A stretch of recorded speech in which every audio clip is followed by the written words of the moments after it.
I remember I took my younger brother and his friends, and I was dressed, in the normal clothes or whatever, and then they would hand the candy to the kids. And then I remember one house, they asked me how old I was, and I said, "Oh, I'm 18." And they went, "Oh, okay. Well, if anybody comes around here and they're over 21, we're giving them," they had like little airplane bottles of liquor that they were handing out to the parents, which I thought was funny.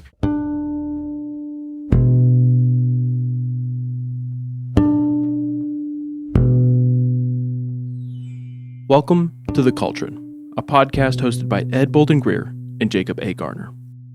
In each episode, Ed and Jacob will have free-flowing conversations about life, culture, and personal growth.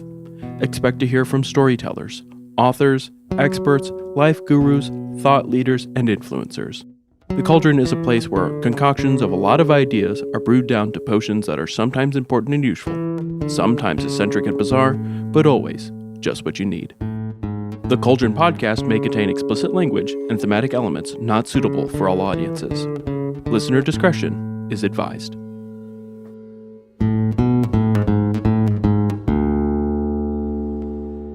No thought too dumb. No question too deep. The conversation starts here. Welcome to The Cauldron. Hey there, Jacob. How you doing, man? I'm doing good. I'm blowing my nose. You look snotty. Oh, yeah, I am. It's okay. So if officially, knocking on wood, it officially feels like fall is in the air, which is fantastic. Yesterday, I was cleaning my house and I had all the windows open, letting that fresh fall air come in, and I think it's fucked up my sinuses. Well, let me say this. You do live in an area that has a lot of trees, so you're getting all the moisture and a little bit of wet mold and stuff. Yeah. And you know how you are. Yep, it doesn't take much. My dealer doesn't give me my nasal spray anymore. Your dealer can't get it anymore. How you been, man? I'm good. I'm good. I cannot believe it's 2 weeks until Halloween. I know. I mean, I know. Because it felt like our entire universe, yours and mine, was centered around AHF. Yeah. For months, and then now it's finally here, and it's kind of like, what do we do now? I know. Can you believe that it's been 3 weeks since AHF? I know. It's been crazy. It's again, I was still thinking about how awesome it was, how much fun I had, just reflecting on it. But then, yeah, you just blink and time's flying by. Time doesn't seem like it used to. It really doesn't, man. Which is kind of what we're going to be talking about in the podcast today, since today is our Halloween episode. Super excited about this one. Keep that fucking candy away from me. Well, we are not testing the candy this year. We already done it. It's in the past. It's already done. We're still sick from it. Like every time we think about that, I just remember talking to you later in the day because we both left the studio a little green around the gills. And I was talking to Jacob, and I was like, what's all that sound in the background? And he's like, I'm sitting in the bathroom. Yeah. Oh, yeah. I went home, and, dude, I just threw up. Like, it was just involuntary. My body, it was like you've ingested a copious amount of poison. You need to expel it from your body. I actually re-listened to that episode yesterday, actually. And me and Mytho were chilling in our game room, and I was just playing that episode over a Bluetooth speaker. And he said, you can actually hear your guys' souls wither halfway through that episode. That's exactly what it felt like. And Kristen, love her soul, she was just enjoying feeding us that. She was an accessory to murder, is what it was. She murdered our soul. It was so gross. I forgot about it till I was listening to the episode. Maybe it's the trauma. I just blocked it. But I forgot that at a certain point, you and I just started spitting the candy out. Like we would taste it and we just could not eat anymore. So we were just spitting it out. That's true on most of the candy, but there were a couple of them that we were not going to spit out. No, yeah. Like the Almond Joy. What was funny was that Almond Joy, baby. Dude, I'm telling you, Almond Joys were crazy, and the Vanilla Chews. Even though those were controversial picks, I still get shit over what we voted for. I do too. Best one. It's unbelievable.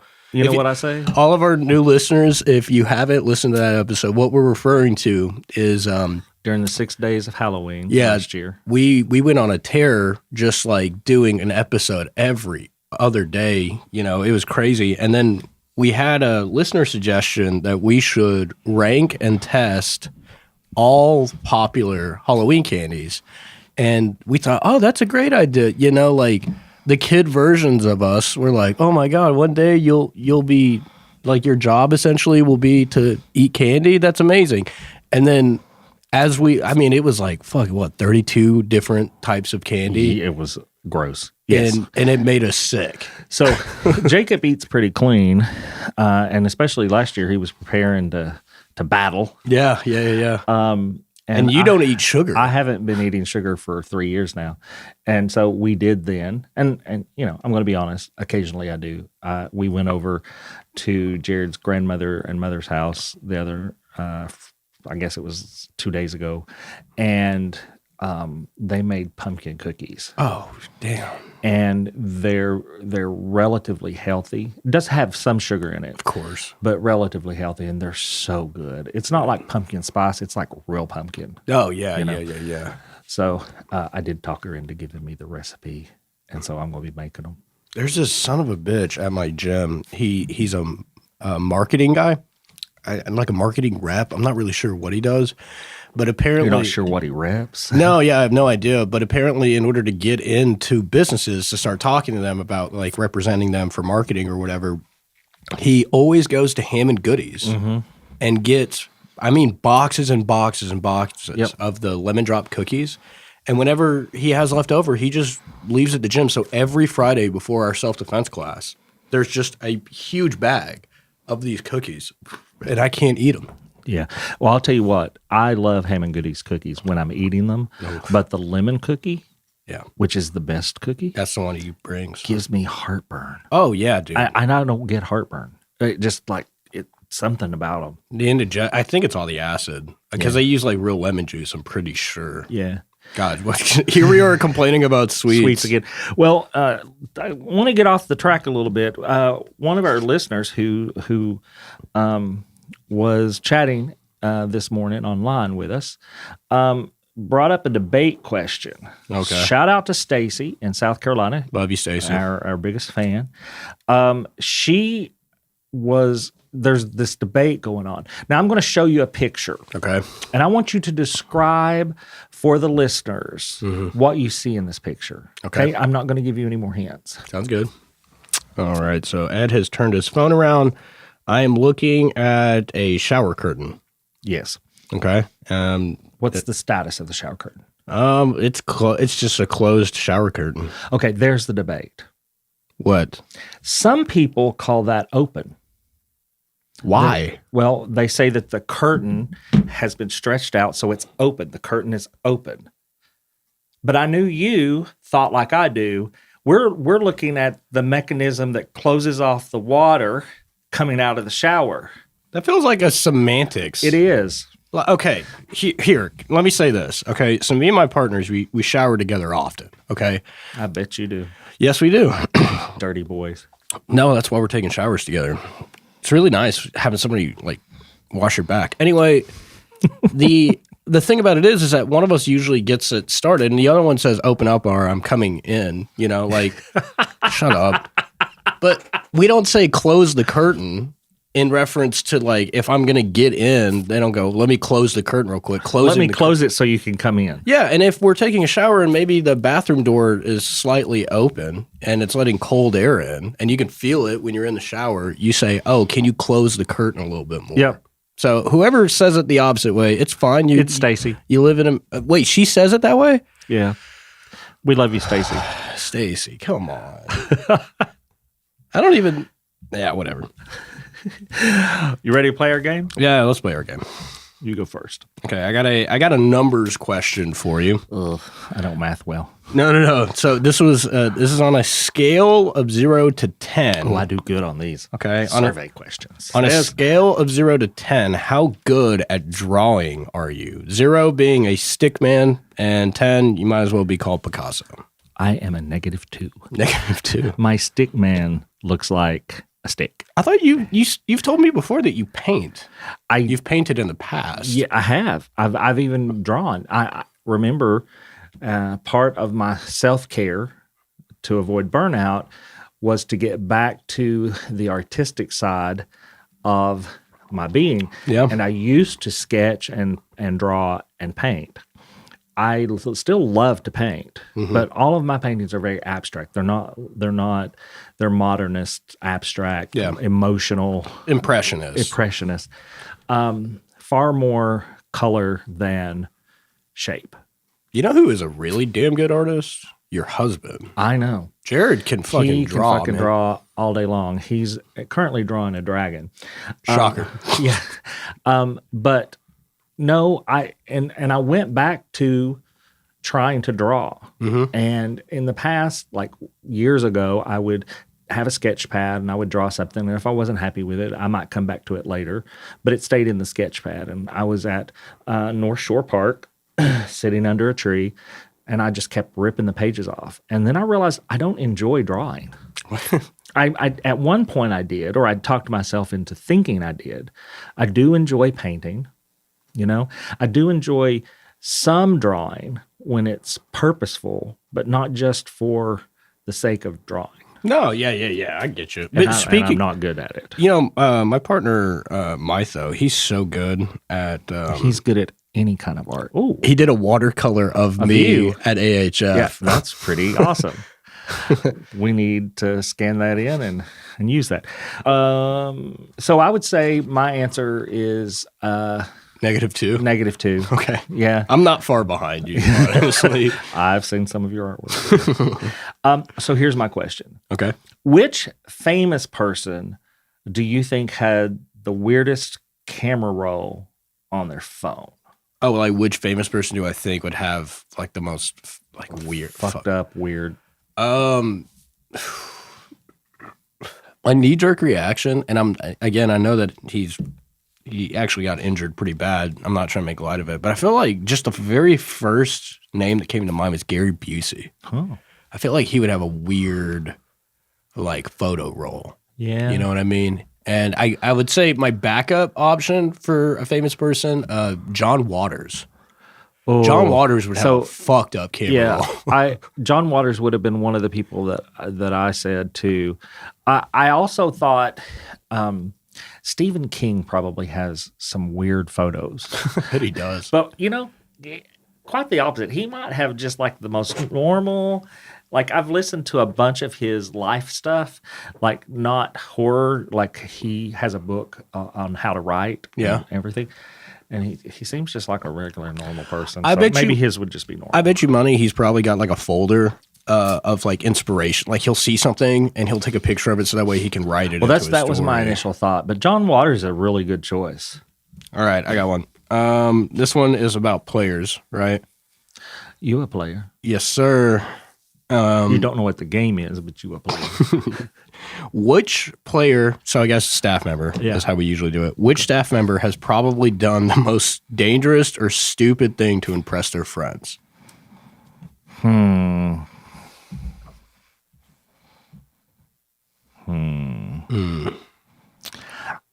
going to vote Jared. I feel like Jared's probably done some really weird things, I'm pretty sure.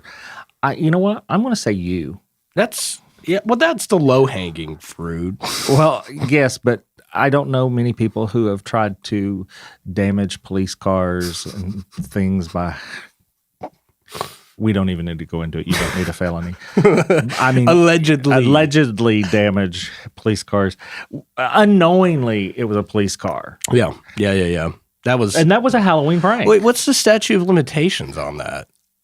Probably given the state of our nation today. Yeah. And the fact that you're brown. Yeah, we'll just None.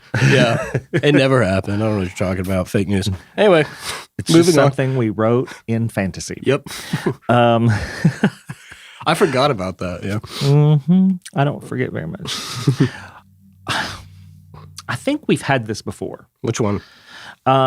This one's about food, and it's what food reminds you of home. So I'm going to change this question since I know we've had it on the show before. So I'm going to change it because I want a different answer. Okay.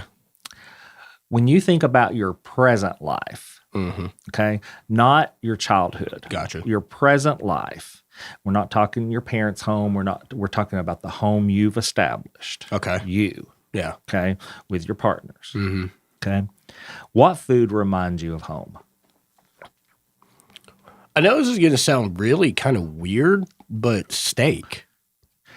Because me and Mytho, we eat steak like 3 times a week, and he is so good at cooking it. Like there's a food channel that we watched a lot on YouTube called Guga Foods. Mm-hmm.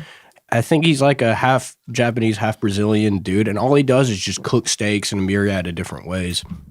And Mytho ended up watching a lot of his videos and thought, damn, I want to cook steak really, really well. And he has gotten he can cook it exactly the way you ask him to without any sort of like crazy seasonings, just salt and pepper. In fact, Sunday night, I stopped off when I got off of work, got 2 steaks, bottle of wine, and that's what we had for dinner. Like, yeah. We have in the past, I would say past year, we've been refining our food choices. Yeah. You and Jared? Yeah, Jared and I. And obviously we make exceptions. We're not going as radical as you, but we have made a decision that we feel better when we cook more. Yeah, for sure. And we're cooking simpler. No, not big elaborate things. Yeah. Like I just made pasta with sauce the other day and a little cheese on it, little real cheese. Dude, that's all you need. And it was amazing, and we were full, and our bodies didn't feel weighed down. Oh, that's the biggest. I hate that feeling. I know. I mean, there's a time and a place, like holidays, like Thanksgiving and Christmas, weigh me down. I don't give a shit. Like, I'm going to eat till I'm At sick. Thanksgiving, I'm going to eat all the stuff. Oh, yeah. But in fact, that's one of the holidays I break my rule because I'm going to have pecan pie. Yeah. I think I've said that on the show before. All righty, listeners. Me and Ed are going to take a quick break, but in the meantime, let's get a word from Madam V.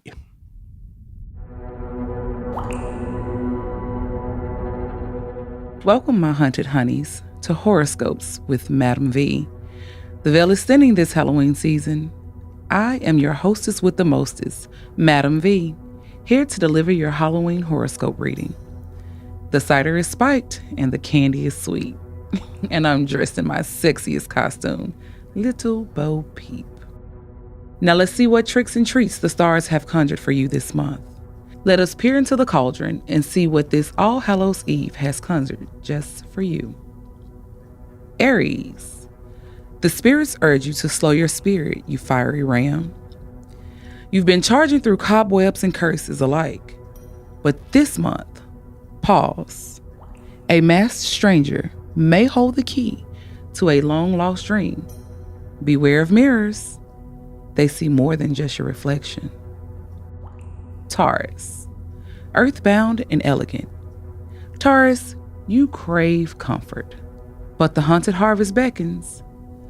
A forgotten heirloom or dusty journal may reveal ancestral magic. Light a candle in the window. Someone or something is trying to find you. Gemini, my double-faced darlings. Your charm is your spell. But beware. Not all costumes are worn for fun. A trickster spirit may mimic your voice. Keep your words sacred and your secrets safer. This month, your wit is your wand. Cancer, my moon child. The veil is thinnest for you. Dreams will bleed into your waking hours. A message from beyond, perhaps from a grandmother's lullaby or a lover's sigh, will guide you. Trust your intuition. It's older than you know. Leo, golden lion, you shine even in the shadow. But this month, dim your light just enough to see what lurks in the dark. A buried fear may rise, not to hunt, but to heal. Dance with it. You'll emerge crowned in courage. Virgos, precise and perceptive. Virgo, you've sensed the shift. The spirits admire your order, but chaos is the language of Halloween. Let go. Let loose. Let the leaves fall where they may. A misstep this month may lead to dark magic. Beware. Libra. Balance is your gift, Libra. But this month, the scales tip. A choice looms between comfort and curiosity, between the known and the unknowable. Follow the music, even if it comes from an empty room. Just make sure that the scales tip in your favor. Scorpio, this is your season. The veil thins and the dead adore you. Your power is peaking, your shadows shimmering. A secret you've buried may claw its way to the surface, but fear not. It's ready to be reborn. Speak it out loud by All Hallows Eve. The night listens. My Sagittarius, wanderer of worlds. You're restless even in the graveyard. A ghostly tale or midnight road trip may call your name this month. Say yes. But bring salt, matches, and a friend who believes. You'll need all three before dawn. Capricorn, my stoic soul. You've built walls that even spirits can't breach. But this month, a crack appears. Through it, a memory or a warning.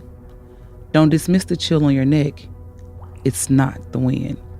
It's history whispering. It's time to face the past. Aquarius. Oh, you little visionary vixen. You've always danced with the strange.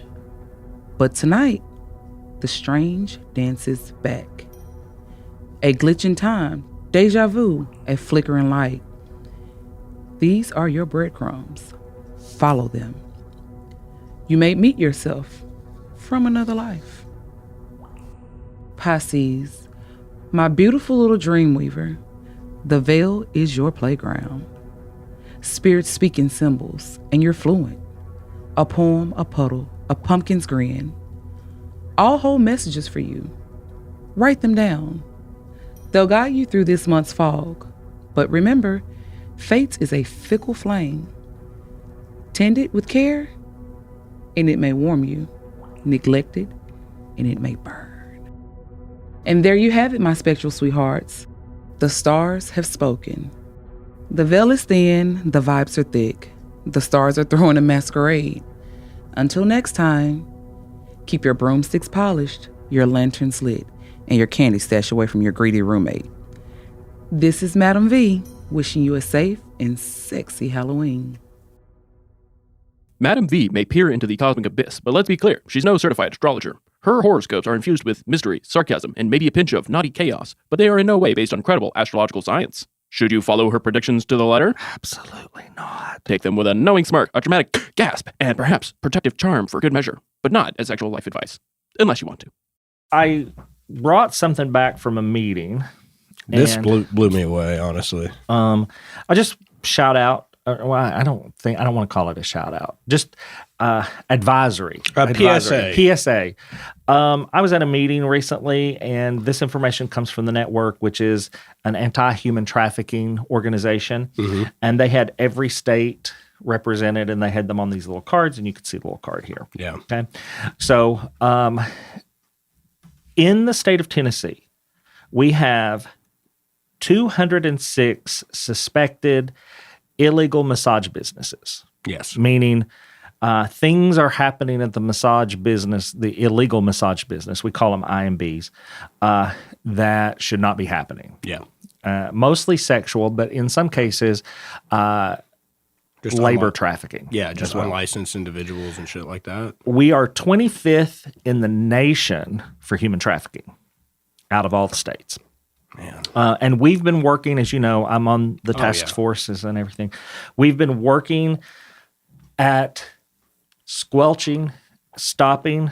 We don't know if you can ever stop it, but squelching human trafficking in the state of Tennessee and the nation. Yeah. We work, and so I'm not going to read this to the listeners. No. But there is a review which happened to be highly sexually oriented on rub maps, which none of the businesses on rub maps are legitimate. They're all IMBs. Yeah. But there is one caveat that I want to say. Sometimes people maliciously put legitimate massage businesses on there, and they shouldn't. Yeah, just to like slander the competition. Yeah, to slander the competition. Oh, and for the listeners who don't know what Rub Maps is, it's essentially like a paid subscription service, kind of like Yelp, but you don't have to pay for it. Oh, you don't? No, it's free now. It's even worse than Yelp. It's like hold on. It's like Craigslist. It's like Craigslist and Grindr and combined. Just had a bastard job. And a lot of times people will put profiles up for legal, above board, professional healthcare massage facilities. Really? Mm-hmm. Yep. The thing that I liked about this is we've been working diligently in Knoxville with the Knoxville Police and Massage Board and all the powers that be. Mm-hmm. And we did not make the top 3 in the Tennessee. The city of Knoxville? Yep. Woohoo! So Memphis is number 1 for illegitimate massage businesses or illegal massage businesses. Chattanooga number 2, Nashville number 3. The Chattanooga one really surprises me. Yeah, it just depends on how ferocious the people in the community, the leaders in the community are going after it. It's sad. It really is sad. So that's horrifying. Yeah. But that falls right into what we were about to talk about. Okay. I wanted to talk today about Halloween because it's my favorite time of the year. Of course. Yep. Not only is it my favorite time of the year, it's probably the best time of the year because of the weather. Mm-hmm. It's the best time of the year because of the smells and all that. Just a general vibe. Just the vibe. I see second to that would be Christmas. Of course. And then Thanksgiving. And then Valentine's Day and Easter. That's your rank? That's my ranking. I think for me, Thanksgiving, top of the list. Christmas, second. Just mainly because of Noche Buena, like my family. Halloween's a third, though. I do like Halloween a third. We can't all have good taste. Yeah, I know. It's fine. Yeah. And some of us think that curtains are closed when they're open, so, you know. Sorry, Stacy. He's an asshole. So I wanted to talk a little bit about the history because what you and I had, what our producers had told us to talk about was how our experiences with Halloween. Mm-hmm. Yeah. But I wanted to do a little background, and we're specifically talking about Halloween in America. Yeah. Which, for the listeners, season 2, we did a very long deep dive both on Halloween and jack-o'-lanterns. So check it out. Yep. And so really we're looking at the 19th century, okay, colonial period of the 19th century. And the Halloween in America or the United States today really was rooted in the Celtic festival called Samhain. Yep. Okay. And it really marked the end of the harvest season. The European settlers, which were Irish, mostly Irish and Scottish, brought that tradition to the colonies. Yeah, and it just went from there. The end of the end of the harvest season was marked with parties and fortune telling and different types of folk rituals. Especially telling ghost stories. Mm-hmm.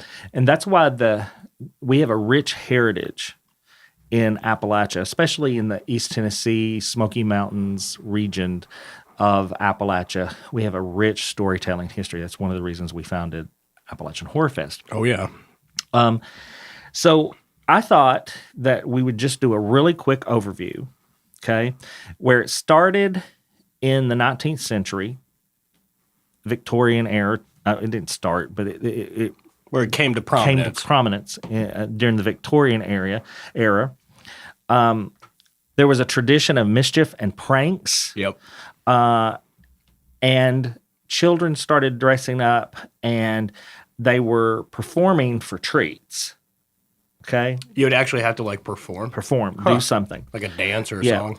Huh. Pumpkins, and this goes back to the Jack-o'-lantern episode, Stingy Jack, Oh man, yeah, which was one of my stories. was so good. For Appalachian Horror Fest.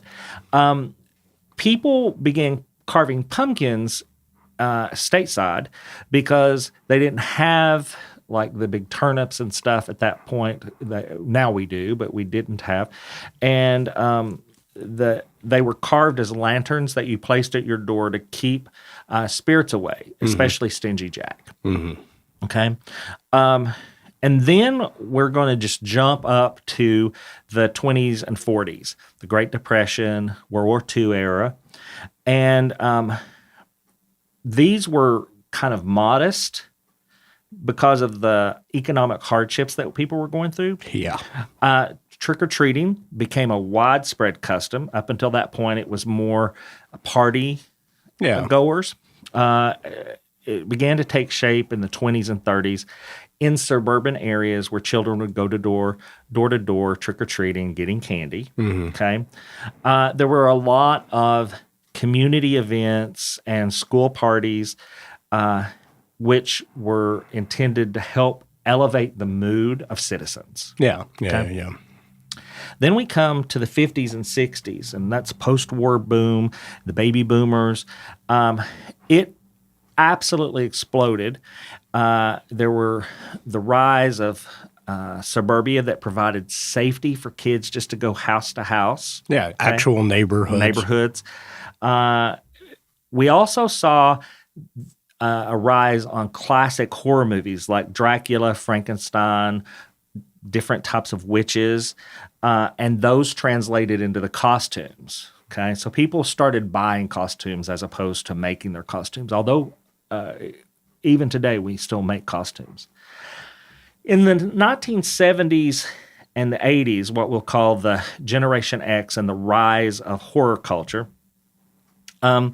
it became a little more commercialized. Oh, yeah. We saw elaborate costumes being produced, themes for parties. We saw movies like Halloween 1978 and Friday the 13th begin to shape our culture, okay, as to what Halloween and horror was all about. And then in 1988, I'm going to skip ahead just a little bit because, well, just about to go to the next section. We've kind of mentioned this in a previous episode, but in 1988, the first episode of America's Most Wanted came out, and it kind of terrified America. Oh, yeah. Especially parents. And Gave rise to the whole stranger danger. all I'm pretty of sure it. that's around when the stereotype of like if a stranger ever offers you candy, Yes. you say no, run away. Yep. Don't get into the white van. Yeah. All that stuff. But Was this around the time where that now it's been debunked? the idea that razor people- blade. Yeah, people and were hiding poison. razor blades Yeah. and poison and candy. Yeah, all that was debunked. And so the trick-or-treat tradition of going door to door and how we celebrate Halloween, it remains strong, but mostly for teenagers and adults who were still participating, okay? Like older brothers had to take their kid brothers out to trick-or-treat, or an adult had to be with you. In the past, when I was growing up, they just dropped us off at the head of the neighborhood, and they drove to the other side of the neighborhood, and we went by ourselves. But by the time my brother was old enough to go trick-or-treating, I was having to go with him, not not because he couldn't do it himself, but because of safety issues. Yeah. And then in the 1990s and early 2000s, what we'll call the millennial and the media influence, Halloween began to be a major commercial holiday. Oh, yeah. Lots of costume. I call it the choices. Hallmark effect. Exactly. Lots of costume options, decorations available. Spirit Halloween.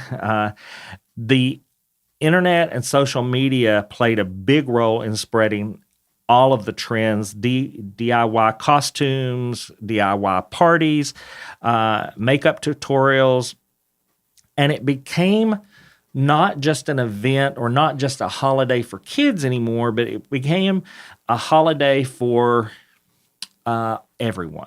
Yeah. All ages could participate. If you were too old to go trick-or-treating, you were going to a Halloween party. If you were of age, you were probably going to a club, costume parties, the whole 9 yards.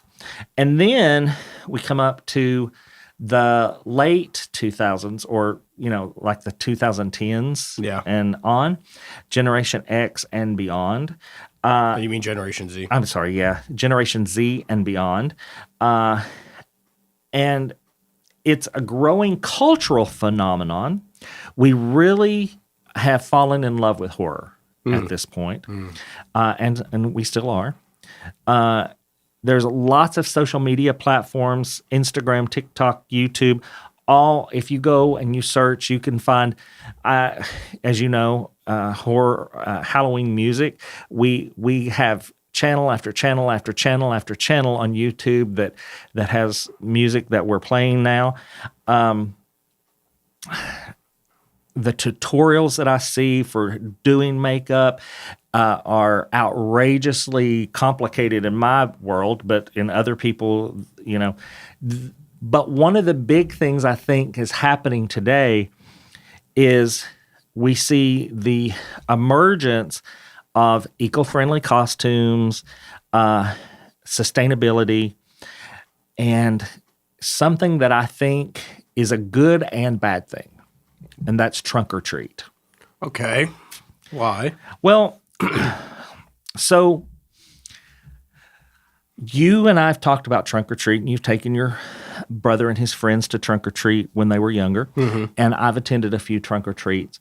And one of the things about trunk or treat is that it seems like a greedy candy fest. Yeah. It seems like, because parents don't even try to dress their kids up. Kids aren't dressed up more often than not, and they just are in huge lines to go car to car to car to car to car to get the candy. Well, I feel like trunk or treat, especially growing up when they rose to prominence, because, I'm 30 years old. So, like, my trick-or-treating years and then the years after I stopped, that's when trunk or treat really exploded. Right. It felt like it was a counter, culturally speaking, to traditional Halloween celebrations. Like, churches were really like, demons and devils and stuff like that. That's Fall festival as opposed to Halloween fest. Exactly. They wanted to make a really strong distinction between what Halloween was being perceived as by them, and then be like, we got to offer a clean, family-friendly environment as an alternative. Am I right in that assessment? You are. Yeah. So, and I'm going to be real careful here. Most people that call themselves Christians have no idea that a lot of the things that people like me who are followers of Christ, we celebrate. And those are pagan holidays. Oh, yeah. We've talked about that extensively on previous episodes of this podcast. And so we choose this holiday for some reason to vilify. And I think that it's like a perfect storm.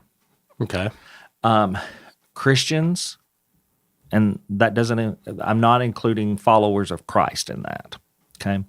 But those people, the so-called Christians who cannot see beyond the social impacts of things, like somebody wears a witch hat and all of a sudden they're possessed by a demon. Yeah. Those things are not synonymous, or there are very many practitioners of witchcraft that are Christians. Oh, yeah. I think it boils down simply to a culture war thing, and I hopefully I'm not going to step on any toes when I say this, but I feel like... But we really don't care. Yeah, I would say modern Christian movement in America right now, a large section of it, they need to feel persecuted. They need to feel like there's a war on Christmas, every year. And this whole trunk or treat thing, while I have been to some trunk or treats and they've been lovely and there were people dressed up and they decorated their cars and it was fun, I think that it's one of those things that helps you isolate yourself even more from a community. Like, oh, you're decorating your house like a graveyard? Well, me and my wife, we're going to be attending the church function for trunk or treat, and we would love that you come, type of thing. Right. And it's a not so subtle way of recruiting for their congregation too. Sometimes I've noticed it's more than just handing out candy. Oh yeah, which there's nothing wrong with that inherently. No. I think they have the freedom to do that. I think exactly. That the thing I'll say is that, and I don't want to make this episode political, but I have to make this comment. The original church was not a building or anything like that. Yeah. The church that Paul and the Bible talk about is not like actually a mega church. It's about doing the works and building community. And building community any way you could. And in a way, it's kind of like a two-edged sword, the trunk or treat thing, because it's more and more popular now. It's more convenient for a lot of adults. And again, that fear that you and I talked about, you can reasonably assume that everybody at a trunk or treat isn't going to be putting razor blades and drugs in your kid's candy. And you're willing to trust the people in a church parking lot more than you would some random stranger your kid's walking up to. And I perfectly get that. I get that a lot. However, as much as they are talking, and here again, I am not bashing trunk or treat. I think we should still have trunk or treat. Yeah. But we talk about a lot, like millennials buying houses. And statistically, millennials are buying houses just as people have always bought houses. They're just buying smaller houses. Yeah. And the thing is, the millennial upbringing, your group of upbringing went trick-or-treating. Oh, yeah. And so you're buying houses and you're decorating your houses and you're sitting on the stoop waiting to give away candy and nobody comes. How many years have you, and Jared and I go all out decorating the house for Halloween. How many years have we had 4 or 5 kids? I mean, when right down the street there's a church and they have hundreds. Yep. It's crazy. Well, and I'm just going to say this too. When I was in my prime trick-or-treating years, your and Jared's house would be exactly the house that we would pull up as we're driving down the street where our parents are driving us around. We would say, we have to stop at that one because you guys got all the decorations, you got the fog machine going. You're like, they're probably going to have full-size candy bars in that. And we do. We have full-size candy bars. We have all the things. We usually have some kind of treat, like trinket treat for them too. So we get disappointed every year. We go into it knowing we're probably going to be disappointed, but knowing that the few kids that we get, maybe they'll come back next year. Yeah, and tell their friends or something like that. I think it speaks why you and I do it so much, and we go, I don't decorate. I might have a jack-o'-lantern, but I buy full-size candy bars, The reason why I think it means so much to us is that you and I had a very positive Halloween experiences as kids, and we have the memories of getting our first full-size candy bars and how awesome that was, and we're trying to recreate that for other kids. Well, I think that we're doing more than that. We are trying to recreate it for other kids, but we're also trying to grasp onto that emotional sense of wonderment that we had when we were going out trick-or-treating, and the excitement about getting our costumes. And I mean, you and I love nothing more than getting dressed up in a costume. Exactly, you yeah. know? And we've said this before. We're never going to grow up. No. So, You can grow old, but not grow up. and I refuse on some level to do that. And I don't want anybody to hear that I'm blaming the downfall of Halloween, because I don't think Halloween is going away. I don't think that the Christian, and I'm doing air quotes with my fingers right now, that the Christian church is killing Halloween. If anything, they're causing it to explode. No, yeah, exactly right. If trunk or treat didn't rise to prominence, you almost wonder what the state of Halloween would be like right now. Oh, yeah. You know? And you know, here's the other thing. You and I are both glad kids are safe. Hell yeah. And I think that you said something a minute ago about trunk or treat is easy for the parents. Yeah. Well, I wonder what those kids are going to look back on and go, oh, we did that because it was easy. That's true. You didn't put the effort into it. I think Oh, grab a Walmart bag and we'll take you down here. You don't need a costume. in a way, I will say this much, because right as soon as you and I started talking about this, I was thinking about some previous costumes that I had, right? Mm-hmm. And I remember when I was trick-or-treating my last time, I was like, 13. Which, by the way, quick question, when do you think is the appropriate time to stop? What age? I think that depends on whether or not you have siblings. Yeah. So I think... Well, see, when I took my younger brother trick-or-treating, parents would offer me the candy, and I'd say, oh, no, save that for the kids. I didn't actually take candy Yep. at I think 17, 18. For me, I'm a big trick-or-treat movie fan, and Sam, who is the spirit of Halloween. Oh, yes. And so I think I follow kind of his rules. I think that like 16 is the age where you might not take your kid, brother, or sister out trick-or-treating anymore. It may go back to the parents because you have other things to do. At 16, you probably are moving on to going to your own Halloween party where you're going to make out or Try your first sip of alcohol. all that stuff. So I think up till 16, it's okay to take a bag and get some candy. And while I agree with the whole, it's lazy, you're just grabbing a Walmart bag, I immediately think about this kid that I went to school with, and he was poor. Historically, him and his whole family, very, very poor. And the last time I went trick-or-treating, I really stuck my foot in my mouth because we were walking down the street, and I was dressed up as I think I was dressed up as like a movie character or something. I don't really remember what I dressed up as. And then I saw, his name was Zach, actually, too. Zach was walking down the street, and he had a gray Walmart bag, like the plastic grocery bag, and he had just a plastic sword, and he was wearing jeans and a T-shirt. And, we ran into each other. I was like, what's up, man? And he was taking his younger sister, Angie, who was dressed up like a little princess, right? Mm-hmm. And I said, Zach, dude, you're what kind of costume is this? This sucks, dude. And he was just like, oh, well, I'm supposed to be like a barbarian. And I was like, just because you have a sword? And he went, well, we decided that we would spend the money on her costume. So this is what I got. Yeah. And it made me feel like shit. Because I was just like... You probably should. Yeah, exactly. I mean, you were young, so we're going to give you grace there. But trunk or treat, I do like the accessibility that it provides to poor children and poor families. You don't need a costume. Just come get some candy. 100% agree with that. But on the other hand,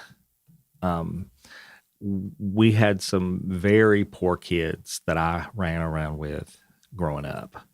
And with a little bit of imagination, you can take a Walmart bag and dress up in some nicer clothes. I'm not talking about Sunday dress clothes, but like a polo and some khakis, and you become a Walmart customer. Oh, see, yeah. Yeah. Or I've seen people dress normally, but didn't just use a little bit of makeup to make themselves look like a zombie. Yep. It's like, okay, cool. Yeah. You know? So I think that parents can be a little creative and use what you got on hand. But at the same time, I mean, if you don't have it, you don't have it. And, I never want to shame anybody in situations like that.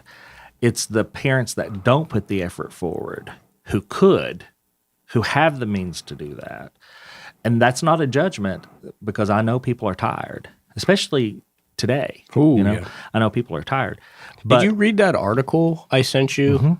So the current state of Halloween, for people who aren't in the know about it, there was an article that I read earlier this morning over some coffee, and the article basically was a statistical overview of trick-or-treating.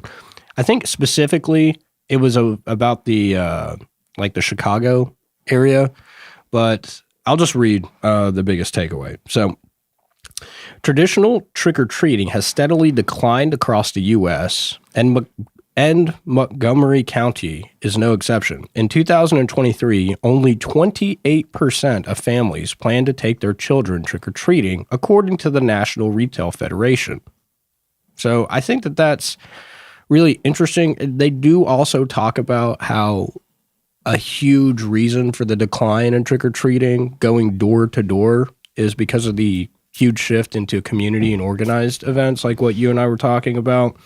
So I just find that really interesting, that essentially what they're finding as a national trend is about 1 out of 4 kids are just not trick-or-treating. And they looked at it from the prime trick-or-treating age, which is 5 years old to 14. Yep.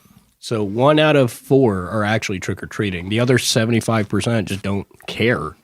Well, I read another article that said that a quarter, I guess it's the same, a quarter, I don't math well. A quarter of the people are going door to door trick or treating. Yeah. There's another 50% of that 100% that will wind up at a trunk or treat for the experience. Parents may take them to just one, right? And then the other 25%, they don't have any interest. And I would venture to say that because trunk or treat has evolved to what it is today, and here again, I'm not blaming trunk or treat for all of it, but because parents don't take kids out and they're not excited about it and all that, or I don't know.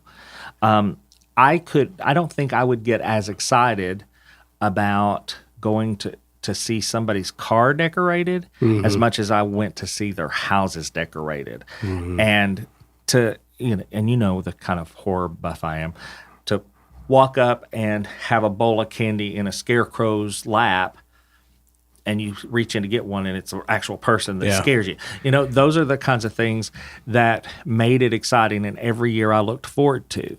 Well, in your prime trick-or-treating years, and then I'll give you mine too, but in your prime years for trick-or-treating, if you had to give a percentage of all of your friends that were of the same age, what percentage do you think participated? Well, it's hard to say if you're just talking about the same age. I would say that if we were 11 and younger, I would say all of them.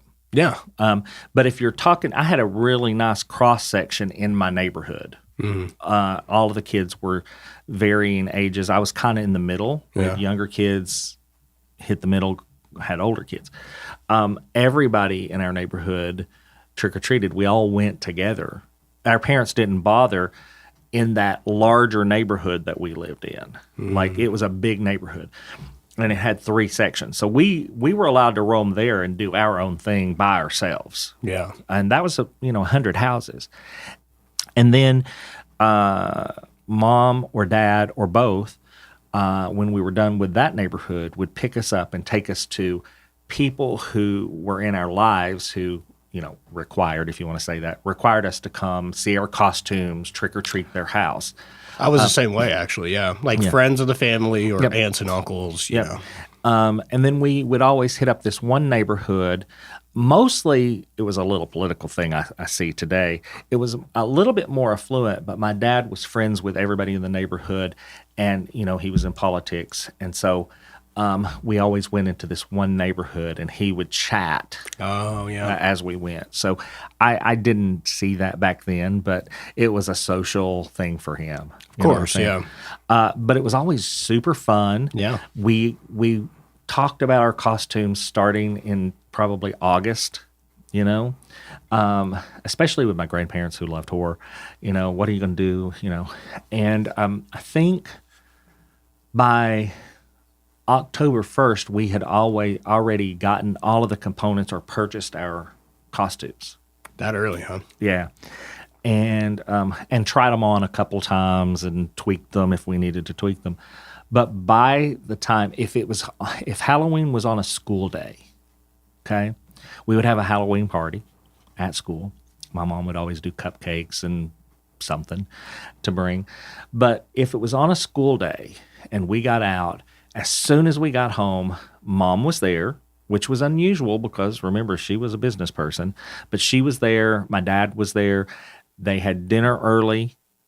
We started trick-or-treating around 6 o'clock. Yeah, right about when dusky. the sun started to set. Yeah. 6 o'clock. By 8 o'clock, we had been to all the homes that had lights on in the big neighborhood, and we were driving. And we were home by 11 o'clock and in bed. We got to stay up late to look through our candy when we got home. But my parents did that thing where nobody eats any of the candy until we look through it. Yeah. And they never found anything. Exactly. I don't know if I seriously, unless people were lying, I don't think there was ever a legitimate case growing up where anybody had something in their candy that they shouldn't have. There had. wasn't. And the big scandal there was debunked, as we said earlier in this episode. And then the next morning, we woke up and went to school, and we got to talk about it with our friends. And potentially, some years, the teachers would have something for us to continue Halloween with that next day, like coloring sheets when we were younger, or would read us a story or something like that. And then Halloween was over. Yeah. And then it was right on to Thanksgiving. The very next day, like it wasn't November 1st that the transition happened, but by the time we came in the next day, turkeys and pilgrims and leaves and everything were up. And so that was kind of my experience. And I'm going to guess yours was similar? It was very similar. We used to dress up. I remember one of my very first memories was being on a military base. I don't know which one. I must have been 3 or 4. And I was dressed up as a big, goofy-looking spider, like a big purple and green little spider. And I do remember every time we would knock on a door, I would get on the ground because it basically was like a giant shield on my back. So if I laid face down on the ground, and I could move. Was it the costume where if you moved your hands, it moved all the arms? It was attached via my wrist. I bet you were adorable. I remember being very popular. I remember getting a lot of candy. For more than one reason. And it was really funny because I remember doing that, and then, growing up in California, you also, like, the city, I remember Las Vegas, we trick-or-treated, and the casinos, I remember you could go in, they would do like kids events, which, to think of that now in modern day Las Vegas, you'd be like, what the fuck? But they would do like kids events where they would have like actual parades and stuff like that. And then once we moved here to Tennessee, the trick-or-treating quickly turned into like, I was at that turning point in age where it was seen really lame if you were going out trick-or-treating. No, you thought you were lame. Well, everybody was at that point where they would say, did you go trick-or-treating? Really? And then you would have to cover and be like, no, I was taking my younger brother, type of shit. But everybody was doing it. You know what? We should go trick-or-treating this year. Dude, I think me looking the way that I look, if I tried to trick-or-treat, I'd get tricked for sure. Well, here's the thing. I saw this group on a YouTube thing, and it was a group of adults that got dressed up, and they went out trick-or-treating, except when they walked up to the door, they treated the people in the house. So they would give them like stuff. Yeah. That's fun. Reverse trick or treating. I actually saw two things. One was just a group of friends that had gotten together, and they did it like $10 gift cards to Bed Bath & Beyond or something, right, or wherever. But this other group would go up to, and they were carrying a door with them. And so you knocked on the door, and they would open the door, and then it said like knock for a treat, and they would open and they would give candy out. That is so funny. And that is so unique. And so I think that's the spirit of Halloween. Yeah, exactly. I think and I was reading, I remember when I did my research for the Halloween episode last year, where we were talking about the actual tradition.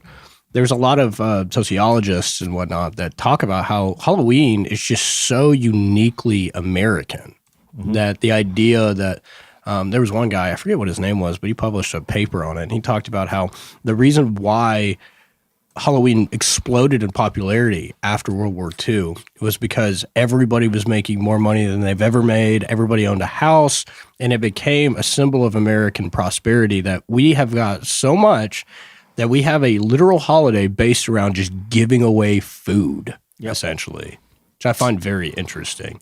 And maybe that's something that I find very funny now. I remember the last time I went trick-or-treating, I remember I took my younger brother and his friends, and I was dressed, in the normal clothes or whatever, and then they would hand the candy to the kids.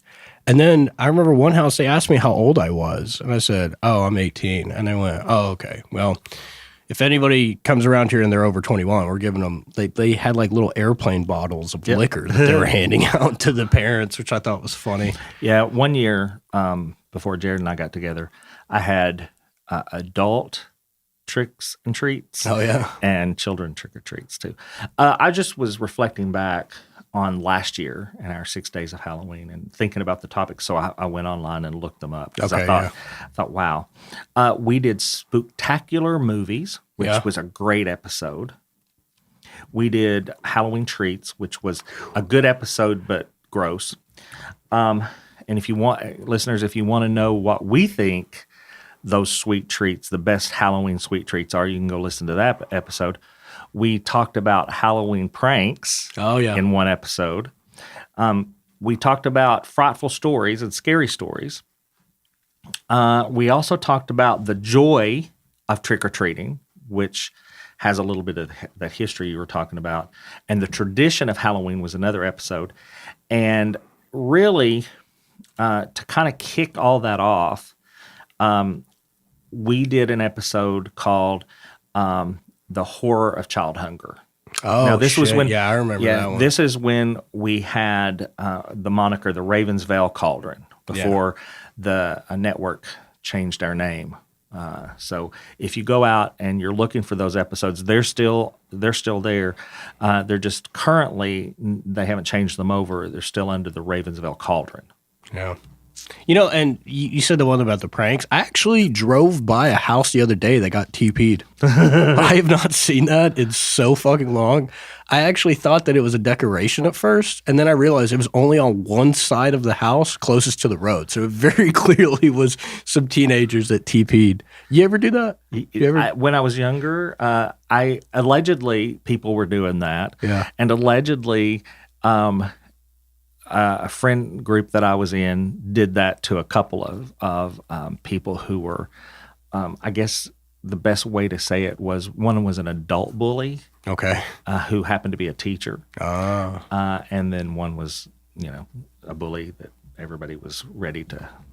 I remember one year I TP'd a house and it had rained earlier in the night. So that meant all of the toilet paper like disintegrated into place, like on their shingles and in the tree. It was and we went back a few times to look at it, and I mean they had tried to clear it off, but man, it just fucked everything up, dude. We are not condoning pranks. They're funny as hell, but we're not condoning. Well, Jacob. Yeah. Thank you for sharing your Halloween experiences. Dude, it's always fun. It is. Talking about the previous experiences makes me get more excited for it. Yep. So, we have more episodes coming your way.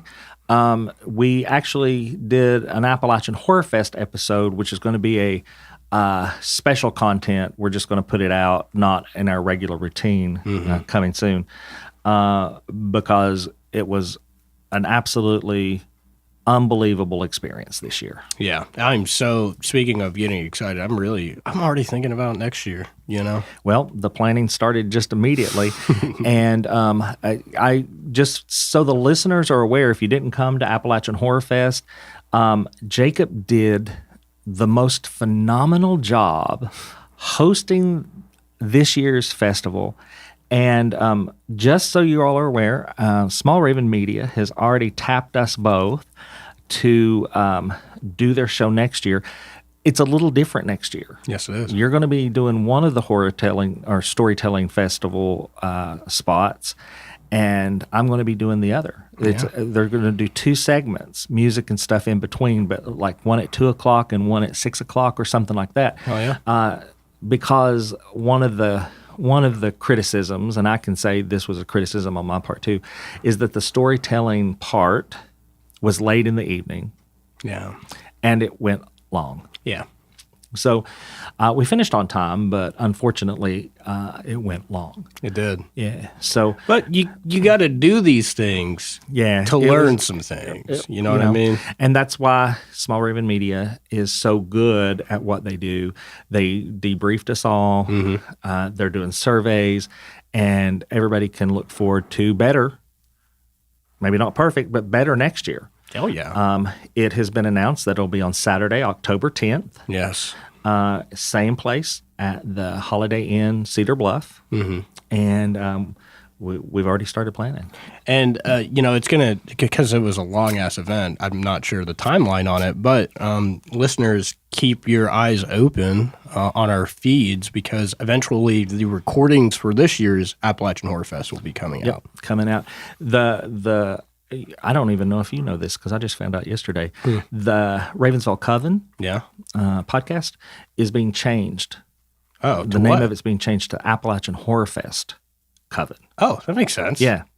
So, or something like that. I was about asleep when I was in that meeting. But anyway, Saturday, October 10th, be there. If you like storytelling, if you like scary stories, we had vendors, we had everything. We're going to be talking more about it in coming episodes. Obviously, it's a passion of ours, and we like talking about it. But we've come to the end of this episode, and I just want to say thank you all for listening, and have a wonderful, absolutely happy, ecstatic Halloween. Yeah. And buy full-size candy bars, guys. Buy full-size candy bars, and listen to our last year's episode about the candy, and let us know if you agree with our decisions. All right. See you later. Bye-bye. Bye. Now, family, you adults have a few chores to do. Go on over to ravensville.com and see about doing your chores on social media. Follow us on all the social media platforms that we've made available just for you folks. Like, listen, subscribe, and follow wherever you listen to podcasts. And if you don't mind, leave us a good rating and a kind comment. You can find The Cauldron on your favorite podcast platform. And again, make sure you hit that follow button to stay up to date with our latest episodes.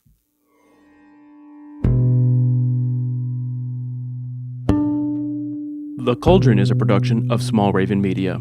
Today's episode was hosted by Ed Bolden-Greer and Jacob Garner. Horoscope with Madam V, performed by Veronica Williams. Audio engineering and sound design by Nick Devan at Nicky D Sound. Copyrighted 2025, Small Raven Media. All rights reserved.